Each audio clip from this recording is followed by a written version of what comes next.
Hi, on the show this week, an update on my colouring in plans, the second half of a book review, and of course this is the day when I'm going to give you my general reading for the month of November.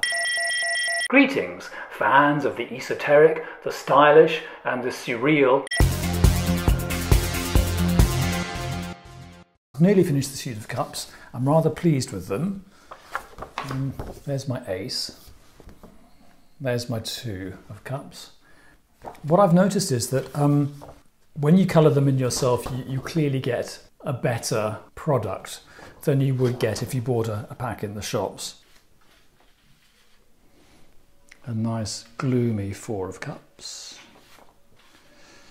A nice gloomy 5. Very pleased with my 6. You can get sharper images than any of the commercially available tarot, Rider-Waite-Smith tarots if you colour in your own. You really can.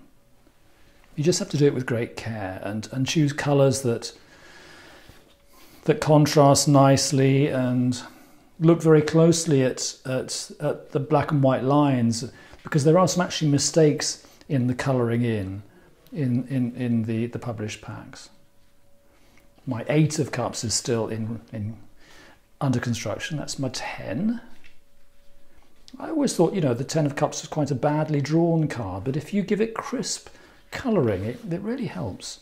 You also become very familiar with every detail of the scenes. For example, here's the famous 6 of cups scene, and in this scene there's the guard walking away, and some tarotists say that one of the subtext meanings of the card is that we have let our guard down for better or worse. These little details, many of which were dreamt up by Pamela Colman Smith in her prophetic inspiration, found their ways into the tarot and now are there more or less to stay. The guard walking away in the 6 of cups, which I think is wonderfully mysterious and dreamlike, that's also taken up by some tarot designers. Here we have Marco Proietto's Bianconero tarot, and you see here the guard walking away as he was walking away here. One of the great things about colouring your own tarot is that you spend a huge amount of time on it and a huge amount of concentration, and once you've done it you really do know the images very well. A friend sent me a text the other day, and at the end of the text he put an emoji, and it was the Vulcan hand signal, and I was able to say, oh yes, that's from the tarot, that's the devil in the tarot pack. And here's the devil in my coloured in version, home colouring, and you see that he is actually giving a Vulcan greeting there. I find that truly fascinating because Mr. Spock does have elfin ears, doesn't he? He's a strange and mythical and disturbing creation, and he also gives the devil greeting. So Trekkies, get back to me in the comments section and tell me if you've noticed that. I'm sure you have. Maybe you haven't. If you haven't, amaze your friends. A few weeks ago I did a kind of like a review of the first half of this book, A History of the Occult Tarot by Ronald Decker and Michael Dummett, and I was a bit cross with it. And it doesn't do to be cross in life. This is a work of historical scholarship about the development of the tarot cards, and it's really a sort of a myth-busting book. And it's about the fact that tarot originally was not intimately connected with other things like astrology and Kabbalah. But over the years, esoteric people sort of went to great lengths to fuse these different disciplines together in a way that I think is completely fair enough. Who cares how a system was put together? But in the old days, people did like to believe that tarot had its roots in the far distant past. Tarot came out of the mouth of God, straight out of the Garden of Eden. They needed to feel that everything went right back into the unknowable past. Back into the pyramids and this sort of thing. That's not quite how things are these days, because historians have done their job and have cleared things up. What kind of pissed me off about this book was that in their zeal to bust these myths and to expose these inaccuracies and sort of falsehoods that had been put out by the architects of the tarot, the tarotists over the centuries, these two guys tended to paint the tarotists as charlatans and liars, and also losers thrown into the bargain. You know, they would say, oh, this one was a terrible womanizer, treated his wife very badly, and blah, blah, blah. And is that strictly relevant, I would ask? What I did find interesting about the book is that when they got into the 20th century, it became increasingly difficult for them to sneer at tarotists because the intellectual caliber of the tarotists had increased. And I think this was because C.G. Jung had written about tarot and he had lectured about it. He gave a very important lecture called Synchronicity that was finally published in 1952, and that had a big effect on thinking in the post-war period and the hippie period. And so by the time you get to the 70s and 80s, there are some very clever, brainy people writing about the tarot. So these guys have to stop sneering, which is great. So would I recommend this book?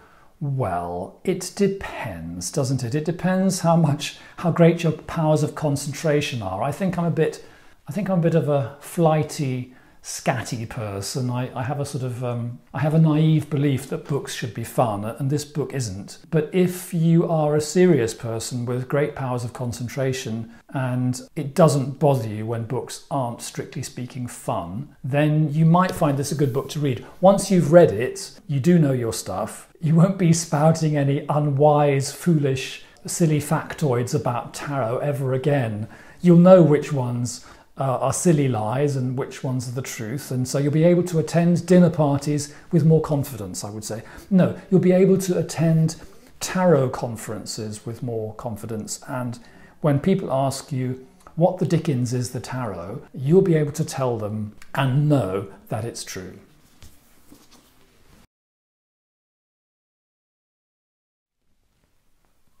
Okay, so now it's time for my general reading for the month of November. This is a reading for everyone. You don't have to pick a pile or anything like that. I'm just looking in the cards for some indications of what kind of energies might be flying around in November 2020. So you may remember we do 4 cards for the month ahead. The main theme of the month, the past influences, the roadblocks of the month, and the possibilities of the month. So I ground myself a bit, feet on the ground. I align myself a little bit. I shuffle the cards and I keep in mind, okay, general reading, November 2020. I send that request up. I put it on a little platter and send it up to the spirit guides as my request. I cut the deck and I put down 4 cards.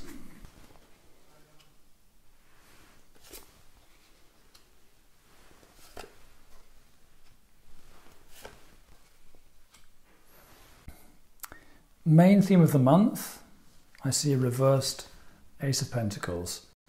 It's a jittery feeling. It's a feeling of not quite having your feet on the ground, not quite being rooted to the earth, not having strong foundations. So there is a disconnection from our roots or from our source of strength. And past influences, the High Priestess. The High Priestess indicates influences that are hidden, resources that we have, but we don't quite know that we have, answers that we have, but we don't quite know that we have, things that are trying to come into consciousness. And this has been going on for quite some time. We have been trying to receive these new ideas, new truths, new maps for a way ahead. Now the roadblock of the month, that the problem with this feeling that we currently have, the reversed 6 of Cups, is that we are also cut off from the past here. We're not being nurtured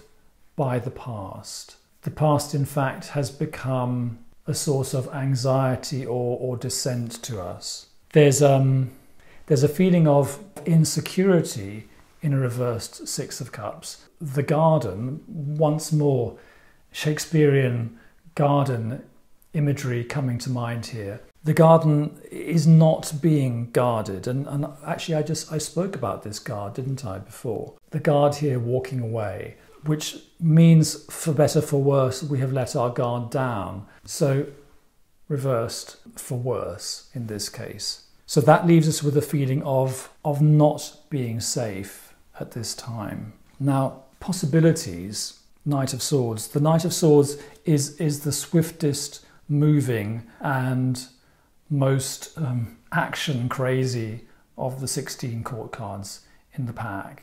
So it seems that there is no slowing down now. Things have to be faced. Problems and conflicts have to be faced. Unpleasant but necessary conversations have to happen. The Knight of Swords often has the proviso, comes with the warning that he or she can cause unnecessary conflict or can be over belligerent. But in this case, we are encouraged to go with that energy, just to keep moving, to keep engaging, to keep having those conversations.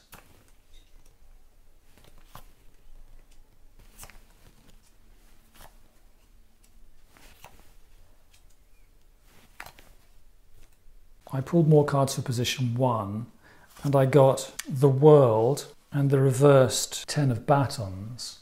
I also drew 2 more cards for the past influences position and I got the 4 of Coins and the 3 of Coins. And what I'm getting is that this feeling of instability which we may have in the coming month comes from a kind of a restlessness, a feeling of, the phrase that's coming into my mind is the world is not enough. In the extra cards I got in position 1 was the World and 10 of Batons, the Burden card. The systems and the certainties, things which we had put in place, things which we had perfected and signed off on and thought were complete and thought would carry us through. It feels that we now want to shrug some of those achievements, some of those achieved goals, the things that we tied up neatly and completed, we need to shrug them off because they become a bit of a burden. And sometimes when that happens, one throws out all sorts of babies with the bathwater. So what goes is a feeling of safety and security and knowing where you are. And strangely enough, there's also a feeling of dismantling projects and structures that we have built up because somehow they're not quite good enough. Okay, in the 4th position, possibilities of the month, I qualified this knightly energy with King of Wands and Fool reversed. So if we are prepared to be brave and have the difficult conversations and throw ourselves at those with courage, there is the possibility of getting things under control a bit. This fiery energy. The King of Wands is the king of the fire element. And we have a reversed Fool, which normally might be quite an unstable card, but it's now in the possibilities position. So what I'm seeing is that out of this instability, out of this crazy mental landscape that maybe we find ourselves in, or maybe we will find ourselves in this month. The good news is that there is an opening for new ideas, new influences. The image is new souls being born, but I see that as new ideas being born in the world. I mean, for some people there might even be new souls being born. If you're trying for a baby, this might be the month. And oh, what a baby it will be. To sum up, I found those cards quite difficult to present to you because there was something jittery about the energy, as if the ground is not quite there under one's feet. There's a feeling of dissatisfaction and a feeling of discombobulation. I find what I want to do is turn the Fool the right way up, just to calm down some of that mad energy. The Fool is mad enough anyway, as far as I'm concerned. And then we have those three helpers all looking in the same direction. I notice we also have 3 animals also facing the same direction: a horse, a salamander, and a little dog. The horse for energy, the salamander to help us to survive the heat in November, and a little dog to let us know that wherever we go and however many outrageous mistakes we might make in the course of our wanderings, Spirit will always be there with us, very loyal and not judging us, and always seeing the best in us, seeing us not necessarily as we are, but as we could be, which is always a nice thought. Deep breath. November 2020. We look forward to you. So that was my reading for the month of November. I put these videos out once every 2 weeks on Sunday morning, 6 o'clock in the morning German time. Enjoy November, stay well, look after yourself. Let's hope it's not too cold up here in the Northern Hemisphere as the leaves turn to brown. I'll be back in 2 weeks' time with some more stuff for fans of the esoteric, the stylish and the surreal. Bye for now.